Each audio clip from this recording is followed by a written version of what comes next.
Hey, my name is Rowan Smith and I want to welcome you to the Training for Trekking podcast.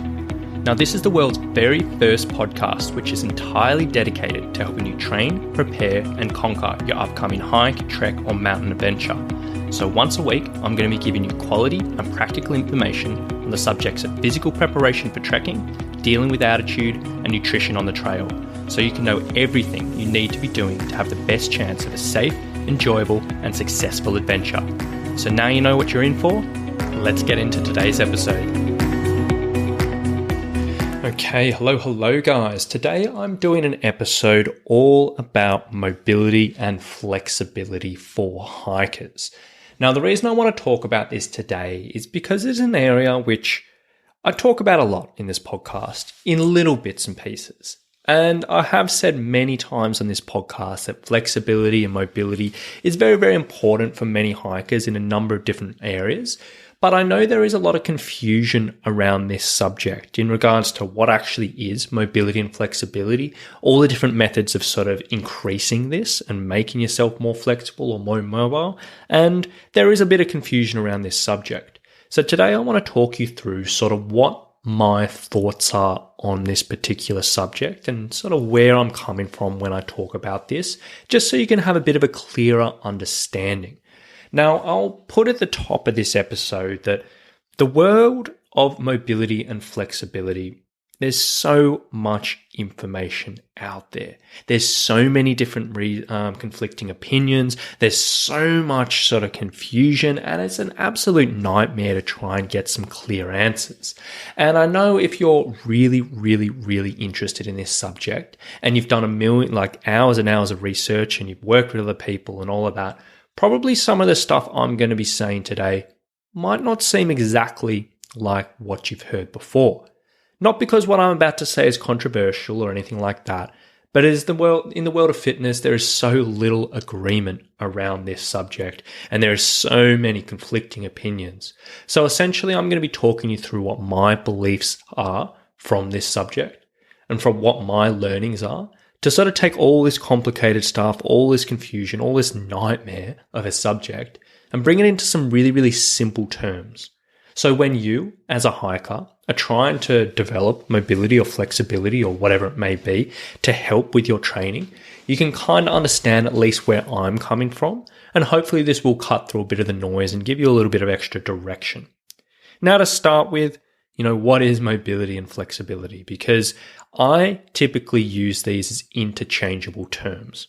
And I typically define it, in my head at least, as the range of motion that you have available through a muscle or through a joint. So if you can, for example, the hamstrings, if you have more mobility or more flexibility in the hamstrings, you can typically tip over further and further and further until you can touch the floor. Really simple definition. Now, if you want to get really complicated, there is a difference between flexibility and mobility, yes, if you want to get into deeper, but for us, it really does not matter at all.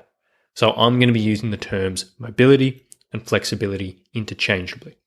Now, the reason why we want to develop mobility or have enough mobility for hiking is for a few different reasons. Now, number one, a lot of the things I talk about on this particular podcast is pain and injury prevention. And typically the body, it never works as one thing by itself. There's always consequences when one thing changes in the body will always adapt to overcome these changes. And sometimes these adaptations aren't particularly amazing. Now, what I mean by this is in the body, sometimes if a muscle or a joint is restricted, the body, and it will get tight. It can get tight for a number of reasons, whether we're just sitting down all day, whether we've had an injury, whether we compensate in some way we walk, or there's something in our life that causes a muscle to get tight. What the body will do is if it can't find movement in this particular joint, which it wants to find movement, it'll say, okay, that's fine. I can't find any movement there. I'm going to allow movement somewhere else. Now, sometimes that's no big deal. Sometimes that is a big deal. And that can potentially sometimes lead to a bit of pain and a bit of discomfort. Now, the typical things I always talk about here is if the ankles or the hips are tight, generally the body will compensate by allowing more movement through the knee, which can lead to, knee discomfort or contribute to knee discomfort, I should say. So typically, if there's muscles and areas of the body which are tight, which generally don't want to be tight, it can have consequences in regards to pain and injury, through your life and when you're on the trail. Another reason why mobility and flexibility is important is we know as hikers that the trail is not smooth sailing. And depending on what type of hiking we do, mobility and flexibility will come into action in certain situations. Whether we're rock scrambling, whether we got ladder climbing, whether we're doing, slides down screes, whether we're doing, we're in the mud and we're slipping around or doing whatever. But in these situations, when the body is put into a weird and wonderful positions, if you don't have enough mobility, number one, you might not just simply be able to step up a big rock. Number two, it might put you a bit more at risk of pain or discomfort. And number three, it can just make things much more difficult. And obviously we don't want that. And then number three, in regards to mobility and flexibility, is it can just make us feel good, in all honesty. A lot of our life, we are spent sitting. A lot of our life, we are stuck in positions that aren't particularly natural for the body. And muscles can get tight. And this can lead to things like, can have issues in the body, whether it comes to breathing or walking certain ways or lying certain ways or just random discomforts or whatever it may be. And as a general thing, working on mobility and flexibility can just make the body feel a little bit nicer. So all in all, again, it's not getting super complicated, but there are three pretty big reasons why I typically advocate for mobility, for hikers. Now, when we're looking at developing mobility, there are so many different things you can do to do this.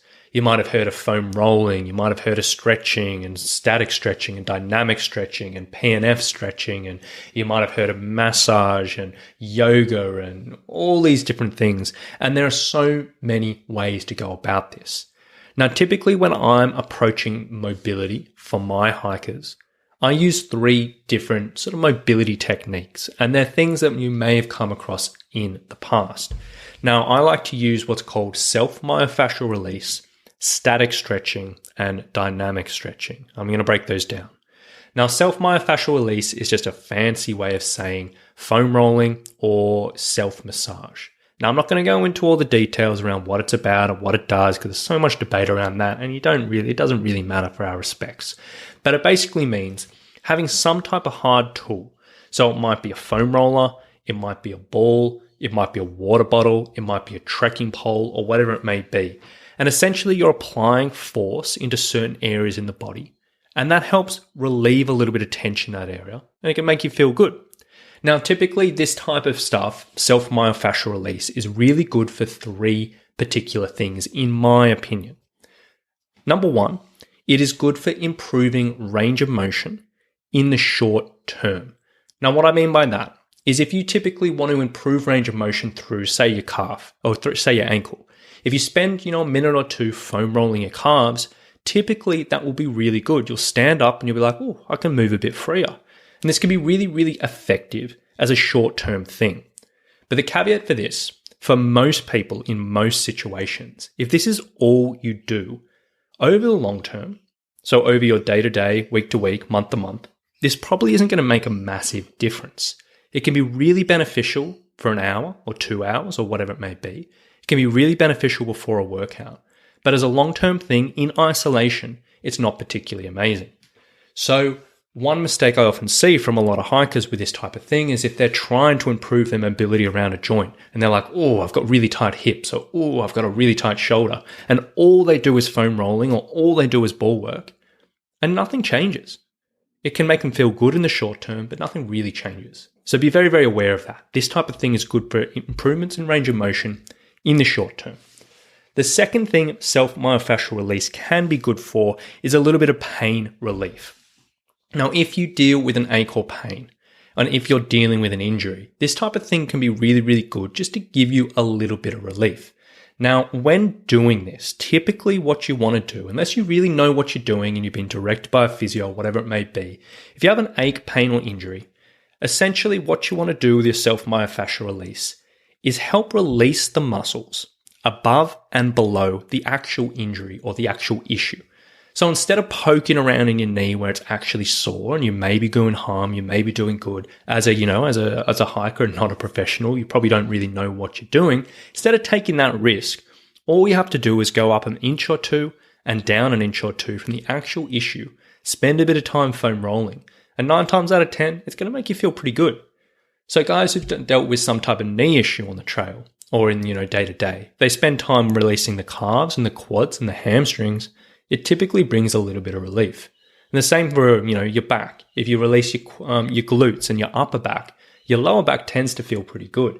And self-myofascial release can be really, really amazing at this pain relief. Again, in the short term, it typically doesn't fix issues, but it can be really, really good in that respect. And then the third thing I like self-myofascial release for is recovery. Now, there is a bit of debate in the world around whether foam rolling and that actually helps promote recovery, in the sense speeding up the physiological recovery of your legs or of your muscles so you can perform again quicker at a higher level. There is a bit of debate around that, I will admit. But I like to use it anyway, purely for the fact that it makes you feel good. If you got sore muscles, it makes you feel good. If you've had a big day, it makes you feel fresher, more energized. It helps you wake up feeling better the next day. And sometimes, even if it's not physiologically doing dramatic things, it could or could not be. But if it makes you feel good, that is half the battle. It's cheap, it's easy, effective, and it can be very, very good. So using self-myofascial release for mobility as part of your warm-up or in conjunction with other stretching, using it as pain relief when necessary, or using it as recovery, so after a hike or after a session or on your days off, can be very, very effective. So that's typically how I like to use this type of thing and how I believe it can be very, very effective for hikers. Now, the second area of mobility training that I typically like to use is something called static stretching, which a lot of people have probably used before. Now, static stretching is probably what you've done since in high school. It's basically finding a position where your body feels a stretch, whether it's your hamstrings, with your back, your shoulders, whatever, and you feel a stretch.